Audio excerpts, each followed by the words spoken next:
اعوذ باللہ من الشیطان الرجیم بسم اللہ الرحمن الرحیم الحمد للہ علی ما انعم ولہ الشکر علی ما الہم والثناء بما قدم من عموم نعم ابتدأها والسبوغ علی ان اسداها وتمام منن ولاها جمع عن الإحصاء عددها ونأى عن الجزاء أمدها وتفاوت عن الإدراك أبدها وندبهم لاستزادتها بالشكر لاتصالها واستحمد إلى الخلائق بإجزالها وثنى بالندب إلى أمثالها ثم الصلاة والسلام على سيدنا ومولانا أبي القاسم محمد اللهم صل على محمد وآل محمد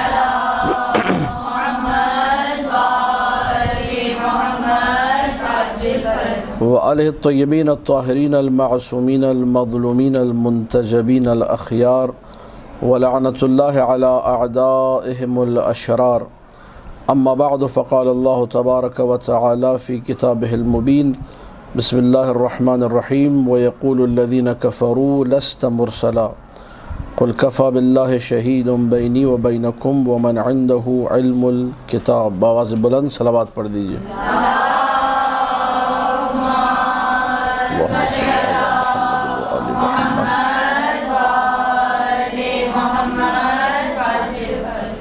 گفتگو ہماری معجزے کے حوالے سے جاری و ساری تھی اور مختلف باتوں کو معجزات کے حوالے سے آپ کے سامنے پیش کیا گیا. آج جو ہے ایک اور عنوان، لیکن یہ عنوان اس بات کو ذہن میں رکھتے ہوئے کہ گزشتہ کی جو ہماری گفتگو تھی اسی سے ماخوذ ہے، لیکن مزید جو ہے ڈیٹیل کے ساتھ اور مزید وضاحت کے ساتھ. اور کچھ جو ہے ہماری محترم بہنوں کا ایک اعتراض تھا سوالات کے سلسلے کے حوالے سے کہ آغا صاحب شاید مائنڈ کر جاتے ہیں یا جواب نہیں دیتے. تو عرض خدمت یہ کہ اس معاملے میں بالکل کھلی اور سیدھی جو ہے بات کرنے کا عادی ہوں. سوال اگر ایسا ہوگا کہ جو واقعاً قابل جواب ہے تو یقیناً جواب دوں گا، لیکن اگر ایسا سوال ہوگا جو ساری گفتگو کے بعد بنتا نہیں ہے یا اس پہ دلالت کرتا ہے کہ آپ اس گفتگو کی طرف متوجہ نہیں تھی، یا مثال کے طور پر ہمارا سلسلہ گفتگو جو ابھی تیسرے یا چوتھے مرحلے میں داخل ہے، آپ کا سوال پہلے مرحلے سے ہوگا تو میں یہاں پر اس کو شاید اشارتاً جواب دے دوں، لیکن تفصیل سے جواب دینا میں مناسب نہیں سمجھتا. تو لہٰذا ان چیزوں کو ذہن میں رکھتے ہوئے آپ لوگ بھی کوشش کریں کہ سوال ایسا ہو جو موقع اور محل کی مناسبت سے ہو. ایک دفعہ آواز بلند سوال پڑھ دیجیے. اللہم صل علی محمد و آل محمد.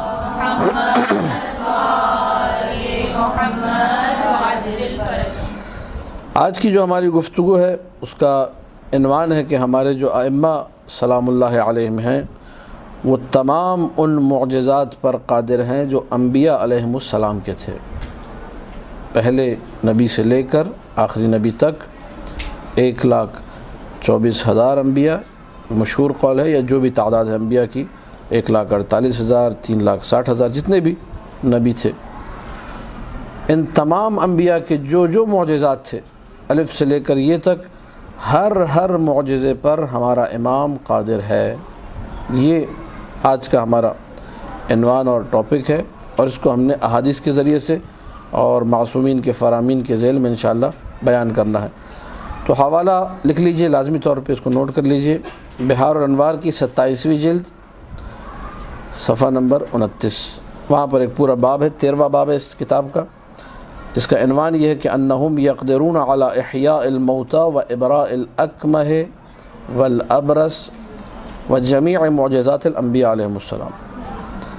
ہمارے ائمہ قدرت رکھتے ہیں کہ مردوں کو زندہ کر سکیں، اور جو کوڑھ کا مریض ہے، جو پی سی کا جس کو برس جس ہم لوگ کہتے ہیں اس کا سفیدے کا جو ہے مریض ہے، کسی بھی قسم کا خلاصہ یہ کہ مریض ہو تو اس کو شفا دینے کی قدرت رکھتے ہیں.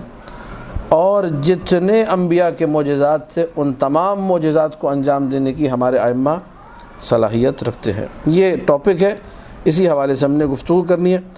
تو پہلی جو حدیث ہے جس کو آپ کی خدمت میں یہاں پر بیان کرنا ہے بصائر الدرجات نامی ایک کتاب ہے مشہور و معروف، جو کہ بحار انوار کے مصادر میں سے ہے، 27ویں جلد 29واں صفحہ بحار انوار کا، اس میں جو ہے کتاب بصائر الدرجات سے یہ حدیث نقل ہوئی ہے۔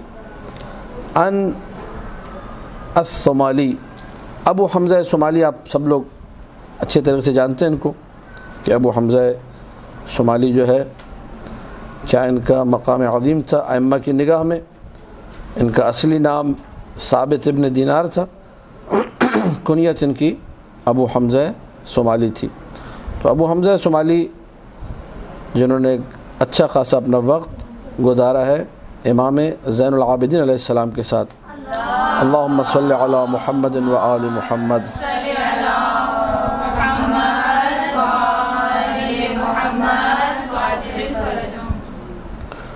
تو ابو حمزہ صومالی فرماتے ہیں میں نے مولا سے یہ پوچھا، قلت لہ اسألک جعلت فداک عن ثلاث خصال انفی عنی فیہ التقیہ، مولا تین جو ہے چیزوں کے بارے میں پوچھنا ہے، مولا میں آپ پر قربان جاؤں، تین چیزوں کے بارے میں پوچھنا چاہ رہا ہوں، لیکن مجھے تقیہ والا جواب نہیں چاہیے۔ آپ تقیہ کو سائڈ پر رکھ کر جو صحیح بات ہے وہ بتائیے گا۔ اس سے ہمیں یہ بہت بڑا ایک درس ملتا ہے کہ ہر روایت کو ہم لوگ عقیدہ بنا کر یا بیس بنا کر نہیں چل سکتے۔ بہت ساری روایت ایسی ہیں جس میں خود معصومین علیہ السلام نے تقیہ کو مد نظر رکھتے ہوئے جواب دیا ہے، لہٰذا اگر امام تقیہ کی بنا پر کوئی بات کہہ رہے ہیں تو وہ ہمارے عقیدے میں شامل نہیں ہوگی۔ وہ اس وقت کچھ لوگوں کی جان بچانے کے لیے یا اپنی جان بچانے کے لیے کسی بھی حوالے سے وہ روایت ہے، اس روایت کو ہم لوگ بعنوان عقیدہ اپنے لیے نہیں بنا سکتے، مگر یہ کہ ہم یہ کہیں کہ اگر ہمارے لیے بھی کوئی تقیہ کا مورد ہے وہاں یہ روایت ہمارے کام آ سکتی ہے۔ بات واضح ہے یہاں تک؟ تو ابو حمزہ صومالی نے بالکل دو ٹوک بات کی، کہا کہ مولا تین چیزوں کے بارے میں پوچھنا چاہ رہا ہوں لیکن مجھے تقیہ والا جواب نہیں چاہیے۔ اور اس سے شاید یہ بھی آپ بات نکال سکیں کہ ممکن ہے کہ یہ والے سوالات جو ابو حمزہ صومالی کرنا چاہ رہے ہیں دیگر اماموں سے شاید پوچھے گئے تھے یا خود ابو حمزہ نے پوچھے تھے، لیکن ان کو تقیہ والا جواب ملا اور وہ مطمئن نہیں ہو پائے۔ پہلا سوال، قال فقال ذلك لک، مولانا نے کہا ہم نے تمہیں یہ حق دیا، جو تم چاہ رہے ہو وہ ہم نے تمہیں دیا، یعنی تم سوال کرو تمہیں بنا تقیہ کے جواب ملے گا۔ قلت اسألک عن فلان و فلان، میں آپ سے فلاں اور فلاں کے بارے میں پوچھنا چاہتا ہوں، دشمنان اہل بیت۔ قال فعلیہما لعنت اللہ، ان دونوں کے اوپر خدا کی لعنت ہو، بلعناتہ کلہا، جتنی خدا کی لعنتیں ساری لعنتیں ایک ساتھ مل کر ان دونوں پر ٹوٹ پڑے۔ یہ معصوم کے جملے۔ ماتا واللہ، خدا کی قسم یہ دونوں کے دونوں مرے، وہما کافران، یہ دونوں کافر تھے، مشرکان باللہ العظیم، انہوں نے خدا کی ذات کے حوالے سے شرک کیا تھا۔ یہ ایک سوال ہو گیا، اس بندے کو بنا تقیہ کے اپنا جواب مل گیا۔ ثم قلت، پھر میں نے دوسرا سوال کیا، الائمہ، تو یہ سوال جو ہے ہمارے موضوع سے مربوط ہے، جو ابو حمزہ صومالی رحمۃ اللہ علیہ پوچھ رہے ہیں اپنے وقت کے امام سے، الائمۃ یحیون الموتى ویبرئون الاکمہ والابرص ویمشون علی الماء، کیا ہمارے ائمہ مردوں کو زندہ کرتے ہیں؟ اکمہ اور ابرص جو مریض ہیں، جو بری بیماریوں میں مبتلا ہے، جن بیماریوں کی وجہ سے لوگ ان کے قریب نہیں جاتے، اکمہ ابرص، ان کو شفا دینے پہ ہمارے ائمہ قدرت رکھتے ہیں۔ وَيَمْشُونَ عَلَى الْمَاءِ، کیا ہمارے ائمہ پانی پر چل سکتے ہیں؟ یہ سوالات تھے، اور یہ وہ سوالات ہیں جو اسی ملک پاکستان میں یا مثلا کم از کم بر صغیر میں اور ممکن ہے دیگر مقامات پر بھی یہی سلسلہ پیش آیا ہو کہ انہی باتوں کو کسی نے پڑھا، مثلا ذاکر نے یا خطیب نے، تو نیچے سے غلو کا نعرہ لگا دیا گیا کہ یہ تو غالی ہو گیا ہے اور یہ پتہ نہیں کیسی باتیں پڑھ رہا ہے۔ اس نے کہا امام نے مردے کو زندہ کیا، کہا اس کی کوئی سند نہیں ہے، جو میں پہلے عرض کر چکا آپ کے سامنے۔ سوال بھی اسی سے مربوط ہے، کیا ہمارے ائمہ مردوں کو زندہ کرتے ہیں؟ کیا ہمارے ائمہ بڑے سے بڑا مرض اس کو شفا دینے کی صلاحیت رکھتے ہیں؟ کیا ہمارے ائمہ پانی پر چلتے ہیں؟ اب امام نے جواب دیا، اور اس حدیث کی خاصیت، اس کا امتیاز، اس کا ایک اہم جو ہے جو عنوان ہے وہ یہ کہ اس میں تقیتاً جواب اس میں ٹھوس عقیدہ بیان ہو رہا ہے اور خالص جس کو آپ نے بے عنوان عقیدہ کے اپنے وجود کا حصہ بنانا ہے، جو آپ کی جو ہے دنیا اور آخرت کے لیے ایک مفید اور بہترین چیز ہے، وہ یہاں پر پیش کی جا رہی ہے۔ قال ما اعطى الله نبيا شيئا قط الا وقد اعطاه، یہ تعبیر بھی عجیب تعبیر ہے۔ یہ ایک دفعہ آپ لوگ صلوات پڑھ دیجئے، اللہم صلی علی محمد و آل محمد۔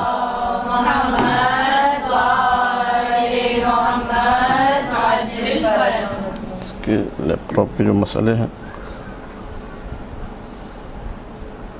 ایک دفعہ پھر سے صلوات پڑھیے آپ لوگ۔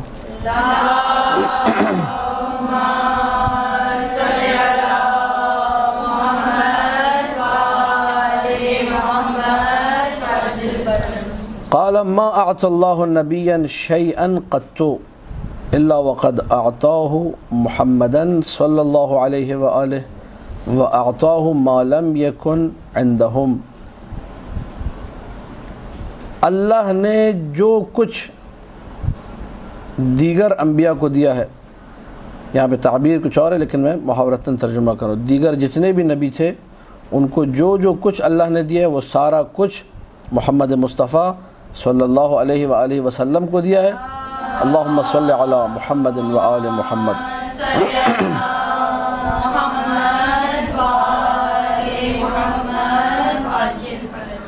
وَأَعْطَاهُ مَا لَمْ يَكُنْ عِنْدَهُمْ، اور جو انبیاء کے پاس معجزات نہیں تھے وہ معجزات بھی سارے کے سارے رسول اکرم کو دیے ہیں۔ اب لفظی ترجمہ کر دیتے تاکہ آپ کو محاورے اور لفظی کا بھی ایک فرق نظر آ جائے۔ قال ما اعطى الله نبيا شيئا، اللہ نے کبھی کسی نبی کو کچھ ایسا نہیں دیا مگر یہ کہ وہ رسول کو دیا ہے۔ لفظی ترجمہ وَأَعْطَاهُ مَا لَمْ يَكُنْ عِنْدَهُمْ، اور جو ان کے پاس نہیں تھا وہ بھی دیا ہے۔ قلت، اب دوبارہ ابو حمزہ صومالی نے اسی سوال میں سے جو ہے ایک اور جو ہے سوال پیش کیا، کہا کہ وَكُلُّ مَا كَانَ عِنْدَ رَسُولِ اللَّهِ، اور جو فرمائیے گا یہاں سے ہم لوگ اپنے موضوع کی طرف منتقل ہو جائیں گے۔ فَقَدْ أَعْطَاهُ أَمِيرَ الْمُؤْمِنِينَ، میں نے سوال کیا کہ آپ نے مجھے یہ تو بتا دیا کہ 1,24,000 جو انبیاء ہیں اس میں سے 1,23,999 انبیاء کے معجزات سارے کے سارے رسول کو مل گئے، جو ان کے پاس نہیں تھے وہ بھی رسول اکرم کو دے دیے گئے۔ مجھے اتنا بتائیے یہ سارے معجزات جو رسول اکرم کے پاس تھے اور اس کے علاوہ بھی تھے، کیا رسول نے یہ امیر المومنین کو یہ سارے معجزات دیے؟ اب یہ بالکل واضح سی بات ہے، اس میں کوئی ڈھکی چھپی بات نہیں ہے، اس میں کوئی ادھر ادھر کی ایسی بات جس کو ہم کہیں کہ مبہم بات تھی یا واضح نہیں تھی یا پیچیدگی کا شکار بات تھی، بالکل سیدھا سیدھا سوال ہے۔ پہلے امام نے اس بات کو انلائٹ کیا، اچھی طرح واضح کیا، 1,24,000 انبیاء کے جتنے معجزات وہ سارے کے سارے کس کے پاس ہیں؟ خاتم الانبیاء کے پاس، اور جو ماقبل انبیاء کے پاس نہیں تھے وہ بھی سارے کے سارے رسول اکرم کے پاس۔ اب ابو حمزہ صومالی کا تیسرا جو سوال ہے وہ یہ کہ یہ بتائیے فرزند رسول کہ کیا رسول اللہ نے یہ سارے معجزات امیر المومنین کو دیے؟ قال نعم، چوتھے مولانا نے فرمایا ہاں بالکل وہ سارے معجزات اللہ کے رسول نے امیر المومنین کو دیے۔ ثم الحسن، پھر امام حسن کو دیے، والحسین، پھر حسین ابن علی کو دیے، ثم من بعد، پھر اس کے بعد کل امام الی یوم القیامہ، ہر وہ امام جو قیامت تک ہے سب معجزات ان ائمہ کو دیے ہیں، مع الزیادۃ التی تحدث فی کل سنہ، ساتھ ساتھ میں یہ بھی ذہن میں رکھو وہ اضافہ امام کے لیے ہوتا رہتا ہے جو ہر سال ہوتا ہے یا ہر مہینے ہوتا ہے، بلکہ امام نے ایک اور تاکید کی، فرمایا ای واللہ فی کل ساعہ، بلکہ ہر گھڑی میں ائمہ کے معجزات بڑھتے ہی جا رہے ہیں۔ یہ حدیث ہمارے سامنے ایک معجزات کا بحر بے کراں پیش کرتی ہے، اور اس کے بعد انسان کو کسی بھی معجزے کو سننے کے بعد شک نہیں کرنا چاہیے۔ اور یہ روایتیں پڑھنے کا مقصد بھی تھا کہ پچھلی میری گفتگو میں شاید کچھ باتیں جملے میں نے ایسے کہے تھے کہ بعض لوگوں نے یہ گمان کیا ہو کہ شاید یہ خطابت ہے اور انہوں نے بس جسے کہا جائے ایک موالی پنے کا ثبوت دیا ہے، ایک ملنگانہ چند جملے کہہ دیے کہ بھائی سب کچھ نہیں، یہاں سے نکالا ہے، روایت معصوم سے نکالا ہے۔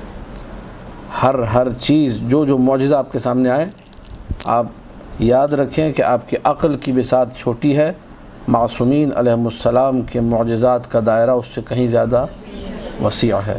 یہ ہم لوگ ان روایات سے نکالتے ہیں۔ اب اگر کوئی یہ گمان کرتا ہے کہ بس اپنی طرف سے اٹھا کر ایک جملہ کہہ دیا یا جو دل میں آیا جوش خطابت میں کہہ دیا، نہیں، اگر ایسا ہوتا تو پھر دین کا بیڑا غرق کرنے کے لیے ہم لوگ کافی ہیں۔ اگر جو ہمارے منہ میں آئے کہیں، اور جنہوں نے یہ کیا وہ لوگ مسئول ہیں عند اللہ، جنہوں نے اگر یہ کام کیا کہ جو ذہن میں آیا، جو منہ میں اٹھا کر پبلک کے سامنے پیش کر دیا، یہ طریقہ بالکل غلط ہے۔ یہ حقیقت میں لوگوں کو دین سے دور کرنے والی بات ہے، یہ حقیقت میں گمراہی کا رستہ کھولنے والی بات ہے۔ لہٰذا کوئی بھی چیز ہو، قرآن اور حدیث دو چیزیں ہمارے پاس ہیں۔ قرآن کے اندر معجزات موجود ہیں، آیات موجود ہیں، حضرت عیسیٰ کے معجزات موجود ہیں، دیگر انبیاء کے معجزات کا ذکر قرآن میں آپ کو مل جائے گا، کس طریقے سے وہ معجزات رونما ہوئے، بنی اسرائیل میں کیا کیا معجزات تھے۔ حضرت عزیر کا واقعہ، اس کی طرف اشارہ آپ کو مل جائے گا، 100 سال بعد لوگ کس طرح زندہ ہوئے، حتیٰ کہ وہ گدھا جو ہے وہ بھی زندہ ہو گیا۔ یہ ساری کی ساری چیزیں آپ کو قرآن میں سے مل جائیں گی، لیکن چونکہ ان پہ سوالات نہیں ہیں، ان پہ جو ہے اعتراضات نہیں ہیں، اگر ہیں بھی تو غیر مسلموں کے۔ ہمارا جو موضوع اس کا تعلق ہے مسلمانوں کے اندر کی بات ہو رہی، جو آپس کے ہمارے اعتراضات ہیں، آپس کے اختلافات ہیں، ان کو دور کرنے کے لیے اس موضوع کو پیش کیا گیا ہے۔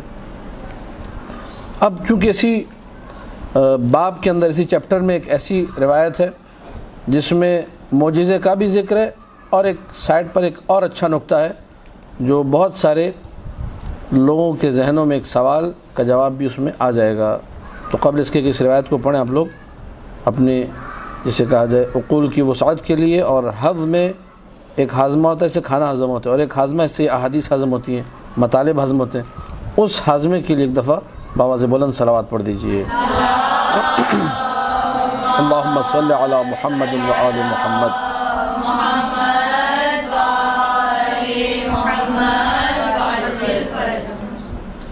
یہ جو حدیث ہے یہ نقل ہے کتاب الخرائج والجرائح سے۔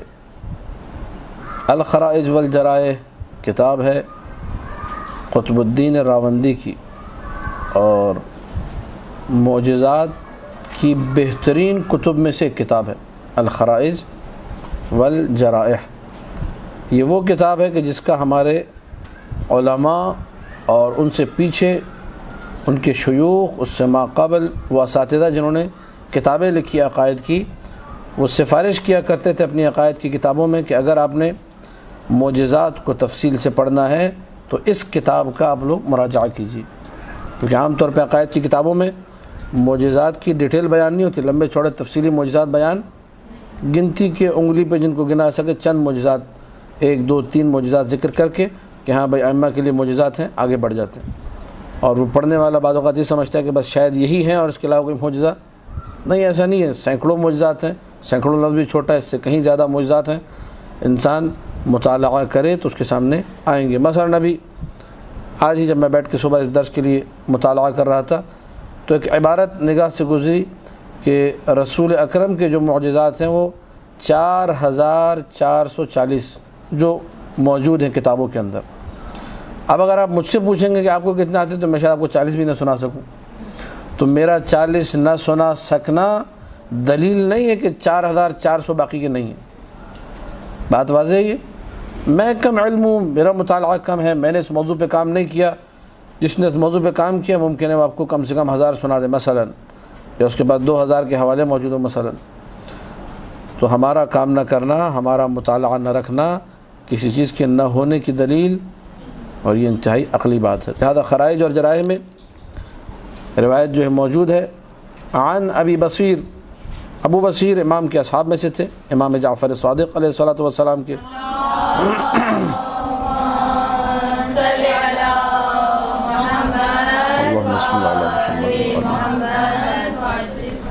اب یہ تھے اندھے، نابینا تھے، لیکن ان کا جو عنوان بن گیا وہ ہے ابو بصیر، بصیر یعنی دیکھنے والا، بینا۔ تو یہ عرب میں ہے، اچھا ایک دستور ہے کہ نابینا کو وہ لوگ ابو بصیر کہتے ہیں۔ تو ابو بصیر یہ کہتے ہیں قلت له ما فضلنا على من خالفنا، ہماری کیا فضیلت ہے ہماری کیا عظمت ہے، ہمارا معیار کتنا بلند ہے۔ اعلی من خالفنا، ان لوگوں کی نسبت جو مسلک میں ہمارے مخالف ہیں۔ ہم لوگ بھی اسی معاشرے میں رہتے ہیں اور ہماری تعداد کم ہے، ان کی تعداد زیادہ ہے ہمارے مخالفین کی۔ فواللہ انی لأری الرجل منہم ارخا بالا وانعم عیشا واحسن حالا واطمع فی الجنہ، میں بہت سارے ایسے لوگوں کو دیکھتا ہوں جو پرسکون ہے، کوئی اس کو ٹینشن، بالکل ٹینشن ریلیز ہو کے زندگی گزار رہا ہے، وانعم عیشا، اور نعمتوں سے مالا مال بہترین زندگی گزار رہا ہے، کنڈیشن اس کی مجھ سے کہیں زیادہ اچھی ہے، احسن حالا واطمع فی الجنہ، اور مسلسل رو رو کے کہتا رہتا ہے بس جنت نصیب ہو جائے، کروٹ کروٹ اللہ میرے ماں باپ کو جنت نصیب کرے، اور کروٹ کروٹ مجھے بھی جنت نصیب کرے۔ اس کو ہر کروٹ پہ جنت چاہیے، یہاں بھی اس کو جنت ہی ملی ہوئی ہے، بہترین مال دولت، بینک بیلنس، روپیہ پیسہ سب اس کے پاس ہے۔ تو مولا ہماری ان پر کیا فضیلت ہے۔ یہ ابو بصیر کا سوال تھا، جو ممکن ہے ہم میں سے بہت ساروں کا سوال بھی ہو کہ ہم اتنی ولایت امیر المومنین رکھ کے، اتنی محبت رکھ کے ہم لوگ پریشان ہیں، وہ جس کے پاس یہ عظیم نعمت نہیں ہے وہ تو بڑی بہترین زندگی گزار رہا ہے۔ قال فسکت عنی، امام نے میرا جواب نہیں دیا۔ ضروری نہیں ہے کہ امام ہر سوال کا اسی موقع پہ کوئی جواب نہیں دیا۔ امام نے، میں نے سوال کیا، امام چپ رہے، کوئی جواب نہیں دیا۔ حتیٰ کننا بالابتح من مکہ، حتیٰ کہ ہم لوگ مکہ میں جو ہے بیت الحرام کے پاس تھے۔ ورأینا الناس، اور ہم نے لوگوں کو دیکھا، یضجون الی اللہ، سب جو ہے نا لبیک اللہم لبیک کی صدائیں بلند کرے تھے۔ ابھی آپ کو انشاءاللہ چند دنوں میں ٹی وی پر بھی یہی آواز سنائی دے گی، حج کا جب موقع ہوگا تو خبروں میں سنیں گے آپ لوگ، لبیک اللہم لبیک لبیک لا شریک لک۔ خدا ہم سب کو حج کی سعادت نصیب فرمائے۔ جب مولا نے یہ آوازیں سنی لبیک اللہم لبیک کا ایک شور لاکھوں افراد کا، قال ما اکثر الضجیج والعجیج، ضجیج شور، عجیج شرابہ، یعنی یہ شور شرابہ کتنا زیادہ ہے، یہ شور شرابہ کتنا زیادہ ہے۔ وَأَقَلَّ الْحَجِيج، حاجی کتنے کم ہیں۔ وَالَّذِي بَعَثَ بِالنُّبُوَّةِ مُحَمَّدًا وَعَجَّلَ بِرُوحِهِ إِلَى الْجَنَّةِ، قسم اس ذات کی جس نے محمد مصطفیٰ کو نبی بنا کر بھیجا اور ان کی روح کو ہم سے پہلے جنت پہنچایا، ما يتقبل اللہ حج، اور یہ جو پکارے لبیک اللہم لبیک، یہ قبول نہیں کرے گا الا منک، مگر یہ کہ تم سے، ومن اصحابک، اور تمہارے ساتھیوں سے، یعنی شیعان حیدر کرار، خاصتاً حج قبول صرف انہی کا ہوگا۔ قال ثم مسح یدہ علی وجہی، پھر مولانا میرے چہرے پر کیا کیا، اپنے دست مبارک کو رکھا، ہاتھ پھیرا۔ فنظرت، میں نے جب دیکھا، فاذا اکثر الناس خنازیر وحمیر وقردۃ الا رجل بعد رجل، تو اکثر لوگ یا تو وہاں سور مجھے دکھائی دے رہے تھے، خانہ کعبہ کے گرد چاروں طرف سور گھوم رہے تھے، حمیر گدھے گھوم رہے تھے، قردہ بندر ناچ رہے تھے، الا مگر کہ ہر کوئی 25-30 کے بعد کوئی 1-2 آدمی نظر آتے تھے، انسانوں کی شکل میں، جو حج کر رہے تھے، طواف کر رہے تھے مثلا، یا لبیک اللہم لبیک کی مثلا صدا بلند کر رہے تھے۔ یہ وہ جو آدمی نظر آ رہے 1-2 آدمی، یہ وہ شیعان حیدر کرار ہیں جن کا حج معصوم کی نگاہ میں مرحلہ قبولیت پر پہنچتا ہے۔ باقی جو ہیں سارے کے سارے ان کا یہ عالم ہے۔ یہ جو معجزہ ہے معصوم کا، یہاں پہ ایک معجزہ بھی ہے، سوال کا جواب بھی ہے۔ فلذا اس معجزے کے اندر کیا ہے، ایک مطلب نہیں ہے، اس میں سینکڑوں مطلب آپ کو مل جائیں گے کام کے، بشرطی کہ جو میں نے پچھلی اپنی تقریر میں جملہ کہا تھا کہ انسان ان معجزات میں غور کرے۔ ابو بصیر جیسا بندہ کیا سوال اٹھا رہا ہے، اور امام کا پھر جواب نہ دینا، پھر موقع محل دیکھ کر، کیونکہ حج پہ عام طور پہ تصور یہ ہوتا ہے کہ جو بس یہاں پہنچ گیا اس کا مطلب بس وہ اللہ کا مہمان ہے، ٹھیک ہے۔ ہر بندہ جو وہاں پہنچتا ہے وہ اللہ کا مہمان نہیں ہے، مہمان وہی ہے جو صحیح رستے سے آئے، ٹھیک ہے۔ اگر آپ گھر پہ کسی کو مہمان کے طور پر بلائیں اور دروازے پر اس کی منتظر رہیں، وہ دیوار پھلانگ کر اندر آ جائے، تو جو ہے نا کبھی بھی اس کے سامنے کچھ بھی رکھنا پسند نہیں کریں گی. کہیں یہ کیا طریقہ ہے گھر میں آنے کا؟ شاید آپ اس کو گیٹ آؤٹ کروا کے گھر سے نکلوا دیں, چلو نکلو باہر یہاں سے. کوئی طریقہ نہیں ہے یہ. ممکن ہے آپ نے اس کو بلایا ہو, ٹھیک ہے, بلانے کے باوجود بھی یہ سلوک ہوگا کہ چلو نکل, تو یہ بدتمیزی ہے. یہ جو گھر کا دروازہ ہے اسے وہیں سے, اللہ کا دروازہ امیر المومنین سلام اللہ علیہ, جو اس دروازے سے آئے گا وہ مہمان خدا ہے. جو اس دروازے سے حمیر قردہ, اس کا یہ عالم ہوگا. لہذا اس روایت سے بھی ہمارے سامنے چند باتیں واضح ہوئی. ایک تو سوال کا جواب آ گیا, دوسرا ائمہ کے معجزات میں جو لوگوں کی کنڈیشن امام نے فقط اپنے دست مبارک کو رکھ کے واضح کر دیا ابو بصیر کے لیے, جواب بھی دیا, اور اس میں پورا ایک معجزہ بھی موجود ہے کہ امام ہر معجزے پر قادر ہے. ایک اور روایت یہ بھی کتاب خرائج اور جرائح میں موجود ہے ابی بصیر سے یہ, اور ابو بصیر نے آ کر ایک مرتبہ شکایت کی, لیکن اس دفعہ چھٹے امام کے پاس نہیں بلکہ امام محمد باقر علیہ الصلوۃ والسلام کے پاس. اللہم صلی علی محمد و آل محمد.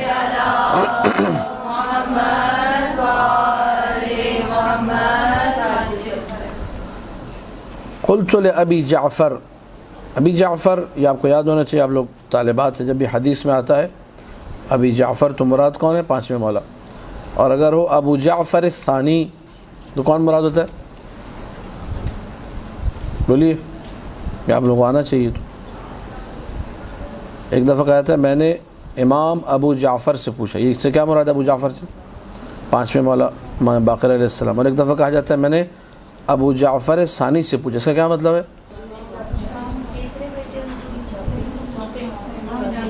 ہاں, تو اس پہ آپ لوگ کام کریں. بہرحال امام محمد تقی علیہ السلام مراد ہوتے ہیں, ٹھیک ہے. ابی جعفر ثانی ان کو کہا جاتا ہے. واضح نہیں ہے؟ ابو جعفر ثانی کس کا لقب ہے؟ امام محمد تقی علیہ السلام کا, امام جواد علیہ السلام کا. یہاں پر ثانی کی قید نہیں ہے, خالی ابو جعفر ہے, تو پانچویں مولا مراد ہے. انا مولاک, میں آپ کا غلام ہوں, میں آپ کا ملازم ہوں, آپ کے ساتھ رہتا ہوں. ومن شیعتک, آپ کے شیعوں میں سے ہوں. ضعیف, کمزور ہوں. ضریر, ضریر بھی عربی میں نابینا ہو کہتے ہیں, ضاد رے یہ رے, ضریر یعنی نابینا ہوں. اضمن لی الجنہ, آپ مجھے جنت کی گارنٹی دے دیں. اچھا, اب ابو بصیر کے حوالے سے انشاءاللہ, ابو بصیر جیسا عظیم صحابی ہے, ایک جو ہے نقطہ میں عرض کر دوں, خدا ابو بصیر کے درجات کو بلند کرے. لیکن بہرحال یہ کہ جس طرح ہم لوگ ہیں اسی طرح یہ اصحاب بھی ہوا کرتے تھے. اور میں بارہا اپنی مجالس میں جملہ کہتا ہوں کہ ہمارا مقام بعض اوقات ان لوگوں سے جو ائمہ کے زمانے میں سے بلند ہو جاتا ہے, اس اعتبار سے کہ بہت ساری چیزیں وہ لوگ دیکھ کر ایکسیپٹ نہیں کر پاتے تھے, ہم لوگ سن کر ایکسیپٹ کر لیتے ہیں, ٹھیک ہے. ابو بصیر کے بعض واقعات ہیں جو بھی میں نے ذکر نہیں کرنے, لیکن صرف ایک لائن کی طور پہ عرض کر رہا ہوں تاکہ ہم لوگ جو ہے اپنی عظمت کو بھی سمجھیں اور اپنے عقیدے کو مزید پختہ سے پختہ کریں. کہ ابو بصیر ہی نے امام کے کچھ معجزات دیکھے, اور ان کو دیکھنے کے بعد ابو بصیر کا جملہ یہ تھا کہ میں نے دل میں یہ سوچا کہ شاید امام نے کوئی جادو وغیرہ کیا ہے, نعوذ باللہ. ابو بصیر کے جملے. تو ہر ایک کے لیے اس کا مطلب ہے کہ معجزات کو ہضم کرنا ممکن نہیں ہے. امام کو نسبت دینا یا سوچنا مثلا کہ نعوذ باللہ مولانا نے کوئی جادو تو نہیں کر دیا, کوئی شعبدہ تو نہیں دکھا دیا مجھے, جبکہ معجزے میں اور شعبدے میں بڑا فرق ہوا کرتا ہے. لہٰذا ابو بصیر جیسے اشخاص سے جب یہ ممکن ہے تو ہم میں سے بھی کوئی ممکن ہے کہ اس قسم کی بات کرے. لیکن طریقہ یہ نہیں ہے کہ جس کسی نے معجزے کا مثلا کوئی انکار کیا تو اس کو دھتکار کے ہم لوگ شیعہ کمیونٹی سے مثلا باہر کر دیں, یہ طریقہ غلط ہے. ہاں, علمی دلائل سے روایات پیش کر کے, دروس رکھ کے اس کے سامنے بحث و مباحثہ رکھ کے, ان روایات کو قرآن کی آیات کو رکھ کے اس کو قانع کیا جائے, عقلی طریقہ یہ ہے اور مناسب طریقہ بھی یہی ہے. قرآن کی آیت بھی اسی کی طرف ہمیں روانہ کرتی ہے, وَجَادِلْهُمْ بِالَّتِي هِيَ احسن. بہرحال ابو بصیر کے حوالے سے ایک نقطہ ذہن میں آگے, یہ عرض کر دیا ہم نے. ابو بصیر نے آ کر جب یہ کہا مولا میں کمزور ہوں, میں ضعیف ہوں, میں نابینا ہوں, بس آپ جنت کی گارنٹی دے دیں. اب یہاں پر جو ہے امام نے جو جواب دیا وہ بڑا, جسے کہا جائے کہ ہمارے وجود کے اندر جو ہے نا نورانیت ڈالنے کے لیے جملہ کافی ہے. امام نے کہا اولا اعطیتک علامت الائمہ، کہا کہ میں تمہیں ائمہ کی پہچان نہ بتا دوں؟ کیا مانگ رہا تھا ابو بصیر؟ جنت کی گارنٹی۔ امام نے معرفت امام، امام کی پہچان کو رکھنا، اس کو جنت کی گارنٹی کم سے کم برابر قرار دیا کہ اگر کسی کو اپنے مولا کی پہچان ہے، خود یہ چیز جنت سے کم، وہ کہہ رہا ہے جنت کی گارنٹی رہے، گارنٹی دے دیں مجھے، امام کہہ رہے ہیں جنت کی گارنٹی کو چھوڑو، یہ بتاؤ میں تمہیں ائمہ کی پہچان نہ بتا دوں، علامت نہ بتا دوں؟ تو یہ بھی ابو بصیر بھی چالاک تھا، امام کے ساتھ رہتا تھا، کہنے لگا مولا آپ تو دونوں دے سکتے ہیں، تو گارنٹی بھی دے دیں اور پہچان بھی بتا دیں، ٹھیک ہے؟ قلت وما علیک ان تجمعها لی، آپ دونوں کو جو ہے جمع کر دیں۔ قال وتحب ذلک، تمہیں پسند ہے یہ، تمہیں اچھا لگے گا، دونوں ہی چاہیے؟ کہا کہ ہاں۔ کیف لا احب، مجھے کیوں پسند نہیں آئے گا؟ فما زاد ان مسح علی بصری، پھر مولانا نے کچھ کہا نہیں، اس کے بعد جو ہے میری آنکھوں پر ہاتھ پھیرا۔ ابو بصیر جو نابینا ہے، امام نے یعنی اس نابینا کو بھی کوئی ایک مرتبہ اس کی آنکھوں کو نہیں کھولا ہے، بہت سارے واقعات ہیں جہاں پہ مختلف واقعات آپ کو ملے گا۔ ابو بصیر کی ایک واقعہ بھی میں نے اس سے پہلے سنا ہے، وہ الگ واقعہ تھا، ابھی آپ کو جو واقعہ سنا ہے یہ والا واقعہ الگ واقعہ ہے، وہ سوال الگ تھا، اس کا جواب الگ موقع پر دیا، یہ سوال الگ ہے، اس کا جواب اسی موقع پر دیا جا رہا ہے، تو دونوں الگ الگ واقعات ہیں۔ جیسے ہی میری نگاہوں پہ ہاتھ پھیرا، فَأَبْصَرْتُ جَمِيعَ مَا فِي السَّقِيفَةِ الَّتِي كَانَ فِيهَا جَالِسًا، جس جو ہے خیمے میں ہم لوگ، جس سقیفے میں، جس مقام پر ہم لوگ بیٹھے ہوئے تھے، وہاں جو کچھ تھا مجھے سب نظر آنے لگا، نگاہیں میری کھل گئی، نابینائی سے منتقل ہو کر میں بینا بن گیا۔ قال یا محمد هذا بصرك فانظر ما ترى بعينك، اے ابو محمد یہ تمہاری آنکھیں ہیں، اب دیکھو۔ ابو بصیر کہتے ہیں، ابو بصیر کا جو بیٹا تھا اس کا نام چونکہ محمد تھا تو کنیت ان کی ابو محمد بھی تھی، کہہ رہے میں نے جب سر اٹھا کے دیکھا تو پھر وہی جملہ، جو لوگ چل پھر رہے تھے باہر خیمے سے، ان میں کوئی کتا بن کے چل رہا تھا، کوئی خنزیر بن کے چل رہا تھا، کوئی بندر بن کے چل رہا تھا۔ قلت ما هذا الخلق الممسوخ، مولا یہ کیسی مسخ شدہ مخلوق ہے؟ قال هذا الذي ترى هذا السواد الاعظم، جو دیکھ رہے ہو اکثریت ایسی لوگوں کی ہے، جو تمہاری نگاہوں کے سامنے ہیں، اکثریت انہی پر، اکثریت یہی کتے ہیں، اکثریت خنزیروں کی ہے، اکثریت بندروں کی ہے۔ وَلَوْ كُشِفَ الْغِطَاءُ لِلنَّاسِ، اگر لوگوں کی نگاہوں سے پردے اٹھ جائیں، مَا نَظَرَ الشِّيعَةُ إِلَى مَنْ خَالَفَهُمْ إِلَّا فِي هَذِهِ السُّورَةِ، اگر ہمارے شیعوں کی نگاہوں سے پردے اٹھ جائیں تو اپنے مخالفین کو سوائے ان شکلوں کے کسی شکل میں، بہت بڑا جملہ ہے، یعنی اگر ائمہ سلام اللہ علیہم اپنے اعجاز کے ذریعے سے، ان کی معجزات میں سے جس کا انہوں نے عملی مظاہرہ ابو بصیر کے حوالے سے کئی مقامات پہ کر کے دکھایا، کہا کہ اگر ہم اپنے شیعوں کی نگاہوں سے پردہ اٹھا لیں تو اپنے ہر مخالف کو ان شکلوں میں دیکھیں گے، یعنی ہم اپنے جو مخالفین ہیں، جو ولایت امیر المومنین سلام اللہ علیہ کے قائل نہیں ہیں، جو امیر المومنین کو خلیفہ بلا فصل نہیں مانتے، ان کو یا تو کتے کی شکل میں دیکھیں گے، یا سور کی شکل میں دیکھیں گے، یا بندر کی شکل میں دیکھیں گے، یا گدھے کی، ان جانوروں کی شکل میں دیکھیں گے۔ ثم قال یا ابا محمد ان احببت ترکتک علی حالک، ابو بصیر اگر تم چاہو تو تمہاری نگاہیں مرتے دم تک ایسی رہیں گی۔ یہ اعجاز ہے یا نہیں؟ اندھے کو بینا کیا، اور وہ بھی ایسا بینا کیا، معجزہ ہے یہ۔ جس کو سامنے کی چیز پڑی ہوئی نظر نہیں آ رہی تھی، اس کو سامنے والے کی حقیقت بھی دکھا دی۔ جو انسان کو چلتے ہوئے نہیں دیکھ سک رہا تھا، اسے بتایا کہ یہ انسان نہیں ہے بلکہ اصل میں کیا ہے، کتا ہے، اصل میں کیا ہے، خنزیر ہے۔ یہ معجزہ نہیں تو اور کیا ہے یہ؟ اے ابو بصیر اگر تم چاہو تو اسی کنڈیشن پر باقی رہو الی آخر ہی، زندگی بھر تم اپنے مخالفین کو انہی شکلوں میں دیکھو گے، اور تمہارا حساب جو ہے پھر اللہ لے گا۔ اور اگر چاہو تو یہ میں جو طاقت ہے اس طریقے سے دوسروں کو دیکھنے کی، یہ میں تم سے واپس لے لیتا ہوں، اور جنت کی گارنٹی میری ہے، ٹھیک ہے؟ تمہیں تمہارے حال پہ پلٹا دوں گا، پہلے کی طرح نابینا ہو جاؤ گے، لیکن جنت کی ضمانت دے دوں گا۔ اب یہ سوچنے کی بات ہے، بعض اوقات ہم لوگ سوچتے ہیں، اور مطلب ایک جاہلانہ سوچ جسے کہا جائے، کہ کسی کتاب میں پڑھ لیا یا بھی کسی سے سن لیا، اور اس میں مرد اور عورت سب برابر ہیں، کہ کوئی ایسی ہمیں طاقت مل جائے، پاور مل جائے، کوئی ایسی شکتی مل جائے کہ سامنے والے کا حال میں دیکھ لوں۔ ٹھیک ہے. یہ نہیں سوچتے اس کے عواقب کیا ہوں گے، اس کا نتیجہ، بس یہ سوچتے ہیں بس یہ شکتی مجھے مل جائے، یہ پاور، یہ طاقت، یہ قوت میرے پاس آ جائے اور بس سامنے والے کی کنڈیشن میرے سامنے واضح ہو جائے. ہم لوگ یہ سوچ رہے ہوتے ہیں کہ شاید میں دھوکے سے بچ جاؤں گا، شاید میں فریب سے بچ جاؤں گا، لیکن یہ نہیں سوچتے وہ دھوکہ فریب چند روپیوں کا ہوگا، چند ہزار روپے کا ہوگا، چند ہزار ڈالر کا ہوگا، زیادہ زیادہ چلو کروڑ روپے کا لگا لے وہ ہوگا، اس کو ہم لوگ سب کچھ سمجھ رہے ہوتے ہیں، لیکن اس کا نقصان مجھے کتنا ہوگا وہ نہیں سوچتے. ابو بصیر نے ایک جملے میں کہا، اور میں زیادہ نہیں کھولوں گا اس کو، آپ لوگ انشاءاللہ سمجھ جائیں گے. تو ابو بصیر نے جب مولا کے جملے سن لیے کہ اکثریت کا یہ حال ہے، اکثریت کیا ہے؟ کتوں کی، سوروں کی، گدھوں کی اور بندروں کی شکل میں. اور اس کے بعد مولا نے کہا ابو بصیر چاہو تو زندگی بھر اسی طاقت کے ساتھ تم جیو. تو ابو بصیر نے کہا میں نے ان گدھوں کو دیکھ کے کیا کرنا ہے؟ ٹھیک ہے. کہا مولا آپ جنت کی گارنٹی دیں، میں نے بدبختوں کو دیکھ کچھ نہیں کرنا، مجھے کیا ملے گا ان کو دیکھ کے اس کنڈیشن میں. لا حاجت لی الی النظر الی هذا الخلق المنکوس، اس منحوس مخلوق کو دیکھ کے میں کیا کروں گا؟ ردنی، مجھے میری کنڈیشن میں پڑھا دے، مجھے اندھا کر دے، میں نے نہیں دیکھنا ان کو. فما للجنت عوض، جنت کا کوئی نعم البدل نہیں ہو سکتا. مولانا نے دوبارہ آنکھوں پہ ہاتھ پھیرا، میں پہلے کی طرح نابینا ہو گیا، جنت کی گارنٹی لی اپنے گھر چلا گیا. تو انسان یہ سوچے کہ جی سامنے والے کو دیکھ لوں گا، اس کا محصل کچھ نہیں ہے. اگر آپ کو یہ طاقت حاصل ہو بھی گئی تو یقین جانیے زندگی گزارنا محال ہو جائے گا.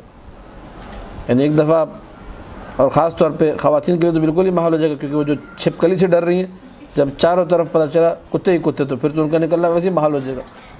زندگی سوچے ایک لمحے کہ آپ تھوڑا ریئلائز کرنے کی کوشش کریں کہ آپ گھر سے باہر نکلیں، پتہ چلا سور چھلانگیں مارتے ہوئے جا رہے ہیں، مثلا بائک پہ سور جا رہے ہیں، گاڑیوں میں سور جا رہے ہیں، بسوں میں سور لٹکے ہوئے ہیں، تو کیا حال ہوگا آپ کا؟ آپ کہیں گے میں وہی اندھی ہو جاؤں زیادہ بہتر ہے. یہ ہوگا ہی نہیں ہوگا.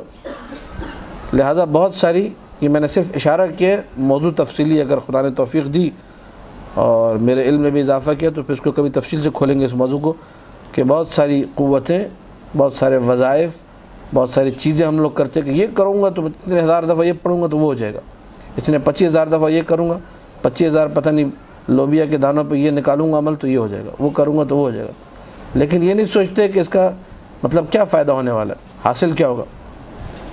واللہ العلی العظیم، قسم شریک آ کے کہہ رہا ہوں کہ وہ جو سامنے کی ہماری چیزیں ہیں وہ ان 25,000 والے اعمال سے بعض اوقات کہیں زیادہ افضل ہوتی ہیں. یہ 25,000 دفعہ جو مثلا کر کے میں مثال کے طور پر ایک کہیں پہنچنا چاہ رہا ہوں، اس سے بہتر یہ کہ آپ قرآن کھول کے ایک سورہ یاسین پڑھ لیجیے، اس کا ثواب بھی کہیں زیادہ ملے گا، اس سے روحانیت بھی کہیں زیادہ آئے گی. لیکن مسئلہ سارا وہی ہے کہ ہم لوگ کچھ کسی اور چکر میں ہوتے ہیں. ہمارا دماغ جو ہے وہ کچھ فلمیں دیکھ کے، شاید ڈرامے دیکھ کے، پتہ نہیں وہ کچھ نہ کچھ ہے چکر، جس کی وجہ سے دماغ ایسا خراب ہو چکا ہے کہ ہم لوگ کسی اور سمت میں سفر کرنے لگ گئے ہیں. سامنے کی جو چیزیں موجود ہیں، جو عظیم نعمتیں موجود ہیں، ان کو چھوڑ کر جو ہے وہی والی بات ہے، وہ خانہ کعبہ کے پاس سے اس نے کہا تھا کہ داتا دربار میں میرے لیے دعا کرو. یہ ہم لوگوں کا یہ عالم ہے، یہ کہ ہم لوگ خانہ کعبہ کے پاس جا کے کہتے ہیں کہ بھئی داتا دربار میں دعا کرو میرے لیے. ٹھیک ہے، خدا ہم سب کو ہدایت دے. ایک دفعہ آواز بلند صلوات پڑھ دیجیے. اللہم صلی علی محمد و آل محمد.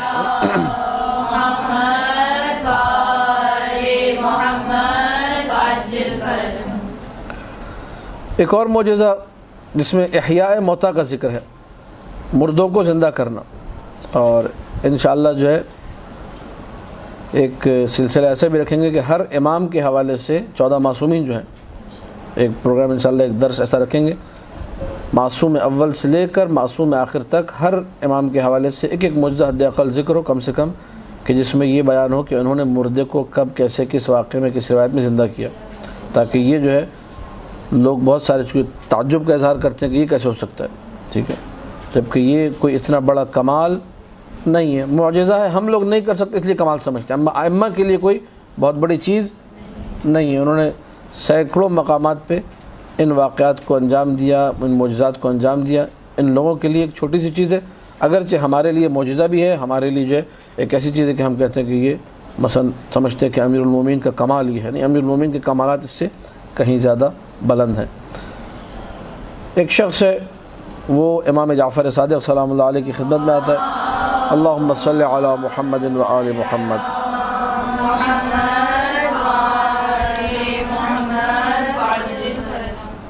وہ کہتا ہے مولا کے تو میں نے سنا کہ مولا یہ فرما رہے تھے.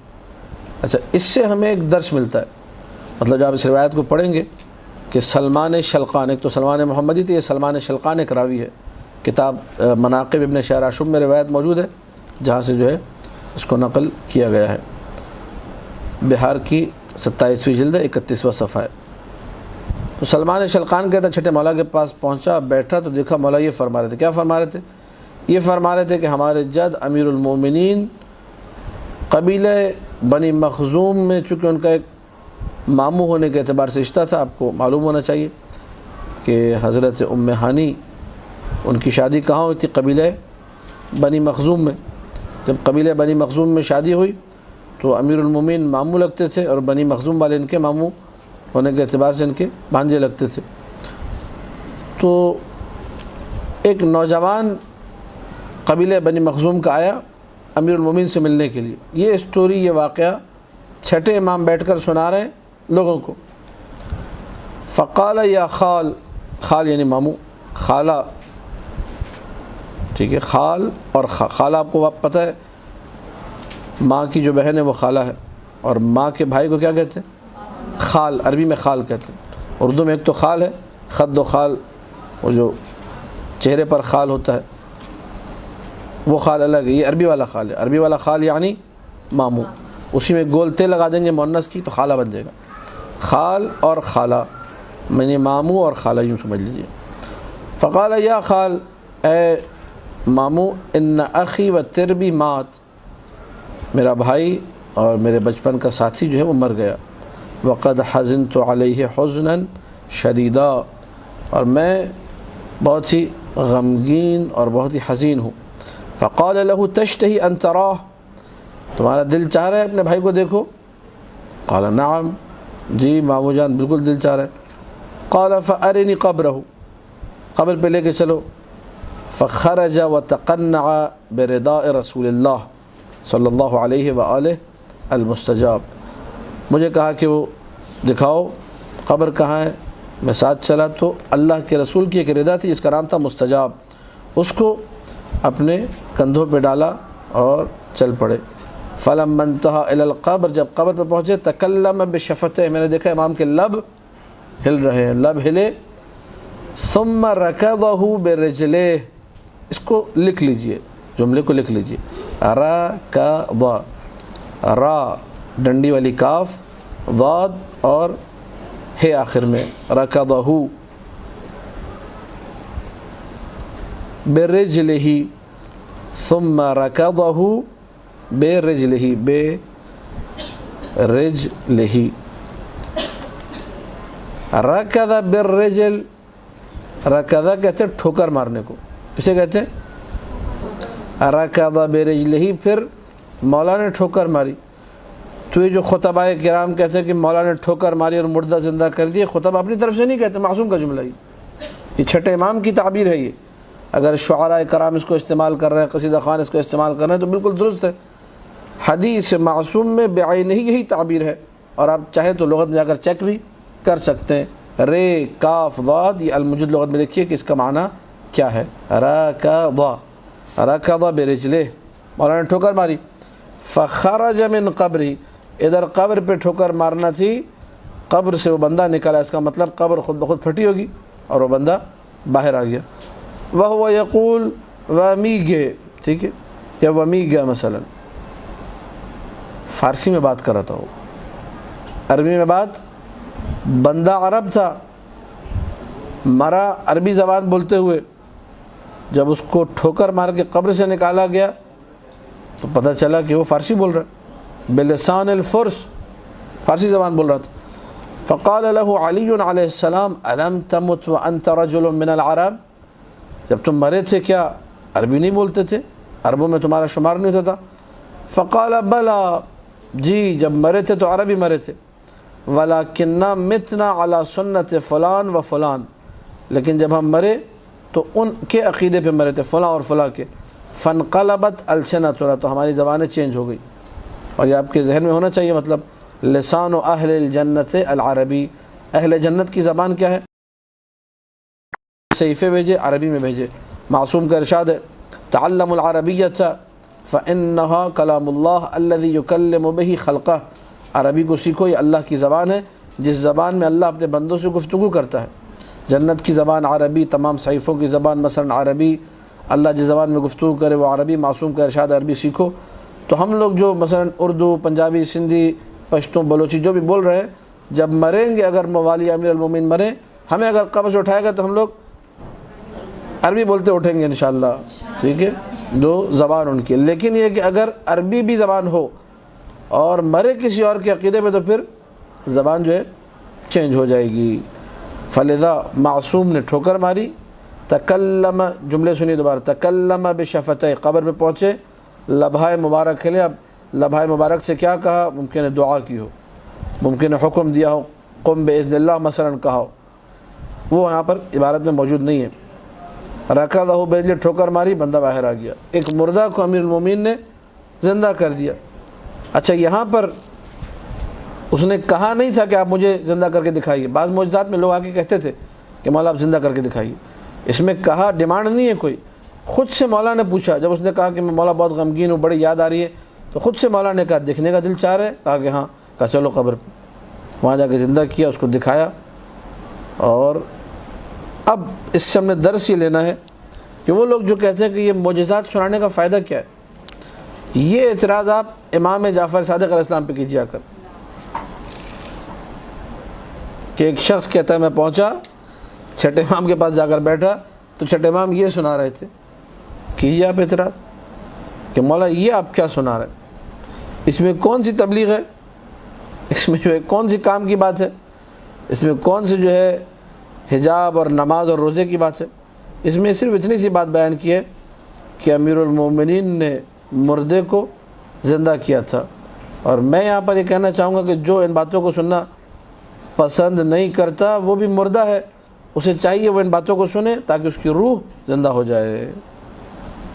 یہ ہماری چند روایتیں جو تھی اس باب کی مکمل ہوئی۔ برحمتک یا ارحم الراحمین، وصلی اللہ علی محمد و